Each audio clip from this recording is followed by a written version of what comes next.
A jar of jelly has a 3D cylinder shape. Hiya, welcome back to the channel. So in front of us we have a lovely Citroen C1, and today we're going to change this, and this is, it's a wheel cylinder. So it goes inside the drum about there, and it's what, well, hydraulic fluid goes into, and it pushes the shoes apart when you press the foot brake. And this one behind there is knackered, it's seized up on one side. So anyway, let's get on with changing it. So first I need to take the wheel off.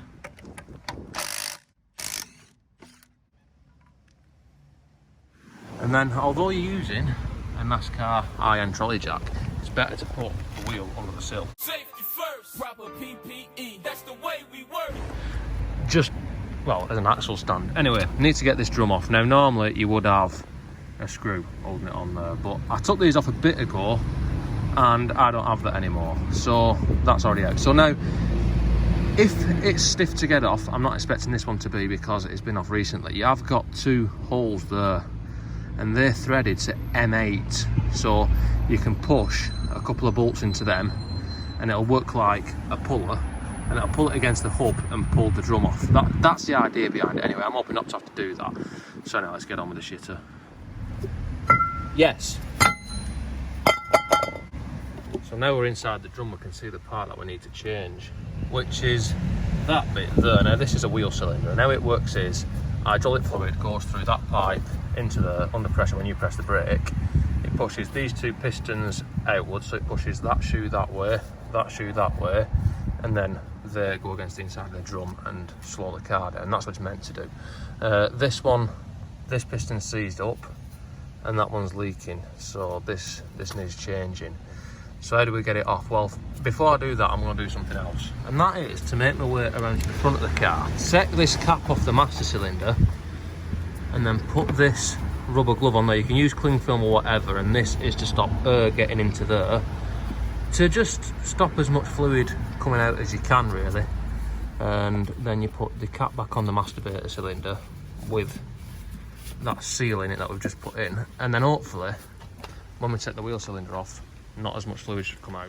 So now we're ready to take the shitter off. So we need to go around the back of it, and then we can see that we have the pipe fitting for the brake pipe that needs to come off, and then we've got here a 10mm bolt, which is what holds it in place, that needs to come off. So you need to take the brake pipe fitting off first, and in an ideal world this should just undo, but that is unlikely to happen.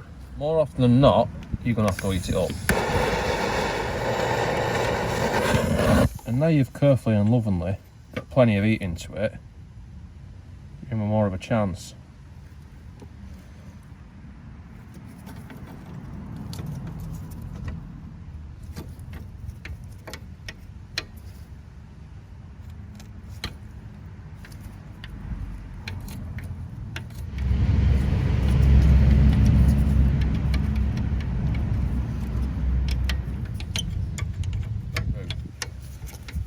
So now that's disconnected, the next thing we want to do is disconnect this here. So this is a 10mm bolt which is holding the wheel cylinder in. And to be honest with you, it doesn't actually matter if you snap this, because you're putting a new wheel cylinder in. Yes.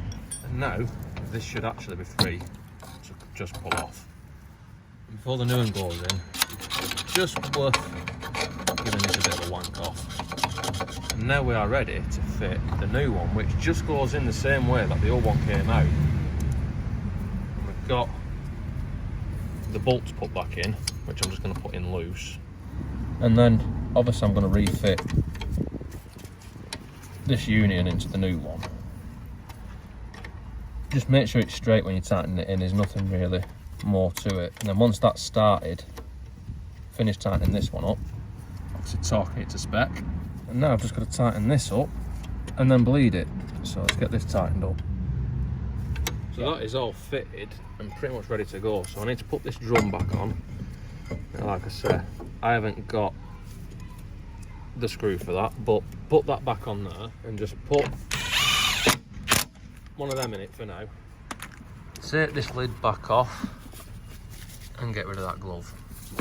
And now I just need to bleed it. So I've shown this method before, but if I put that onto there with a syringe which has got some fluid in it, make sure the fluid fills that pipe, which I don't know if you can see, but it has. And then I need to undo this bleed nipple, which is 8mm, or bleed valve if you're an American. So just crack that off like that. Then I'm going to go and press the brake pedal a couple of times, and then you're going to watch there to see if any bubbles come out. Then when the air stops coming out, you just tighten this up. Then when you've done that till no more air comes out, you put the wheel back on and torque to spec.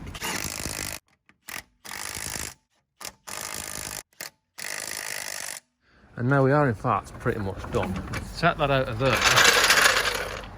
top up the brake fluid a bit if required.